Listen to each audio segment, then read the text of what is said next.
Bagaimana kiat-kiat agar hijrah tidak gagal dan dapat istiqomah di jalan Allah? Yang pertama, berniat ikhlas ketika hijrah. Hijrah bukan karena tendensi dunia atau kepentingan dunia, tetapi ikhlas karena Allah. Seseorang akan mendapatkan sesuai dengan apa yang diniatkannya dan sesuai dengan niat hijrahnya. Yang kedua, segera mencari lingkungan yang baik dan sahabat yang salih. Ini adalah salah satu kunci utama sukses hijrah, yaitu memiliki teman dan sahabat yang membantu untuk dekat kepada Allah dan saling menasehati serta saling mengingatkan. Hendaknya kita selalu berkumpul bersama sahabat yang salih dan baik akhlaknya. Sebagaimana firman Allah Subhanahu wa taala, "Ya ayyuhalladzina amanu ittaqullaha wa kunu ma'as shadiqin." Hai orang-orang yang beriman, bertakwalah kepada Allah dan hendaklah kamu bersama orang-orang yang benar, yaitu orang-orang yang jujur. Yang ketiga, menguatkan fondasi dasar tauhid dan akidah yang kuat dengan mengilmui dan memahami makna syahadat dengan baik dan benar. Syahadat adalah dasar dalam agama. Kalimat ini tidak sekedar diucapkan, akan tetapi kalimat ini mengandung makna yang sangat mendalam dan perlu dipelajari lebih mendalam. Allah menjelaskan dalam Al-Quran bahwa kalimat syahadat akan meneguhkan seorang muslim untuk kehidupan dunia dan kehidupan akhirat jika benar-benar mengilmi dan mengamalkannya.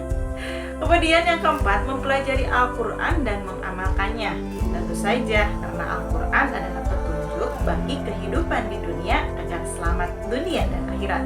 Sebagaimana seorang yang hendak pergi ke suatu tempat, tentu perlu petunjuk dan arahan berupa peta dan petunjuk jalan misalnya.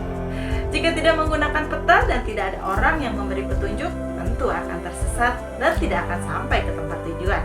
Apalagi ternyata ia tidak tahu bagaimana cara membaca peta, tidak tahu cara menggunakan petunjuk yang ada, serta tidak ada penunjuk jalan, tentu tidak akan sampai dan selamat.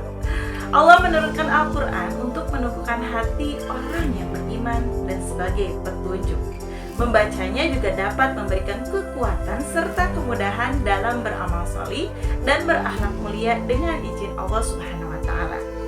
Yang kelima, berusaha tetap terus beramal walaupun sedikit. Ini adalah kuncinya, yaitu tetap beramal sebagai buah ilmu. Amal adalah tujuan kita berilmu, bukan sekedar wawasan saja. Karenanya kita diperintahkan tetap terus beramal meskipun sedikit, dan ini adalah hal yang paling dicintai oleh Allah. Rasulullah SAW bersabda, amalan yang paling dicintai oleh Allah adalah amalan yang kontinu, yang terus menerus walaupun itu sedikit. Kemudian yang keenam, sering berdoa dan memohon keistiqomahan dan keikhlasan. Tentunya tidak lupa kita berdoa agar bisa tetap istiqomah beramal dan beribadah sampai menemui kematian. Sebagaimana Allah Subhanahu wa taala berfirman, "Wa'bud rabbaka hatta ya'tiyakal yaqin." Dan sembahlah Rabbmu sampai datang kepadamu al-yaqin, yaitu ajal.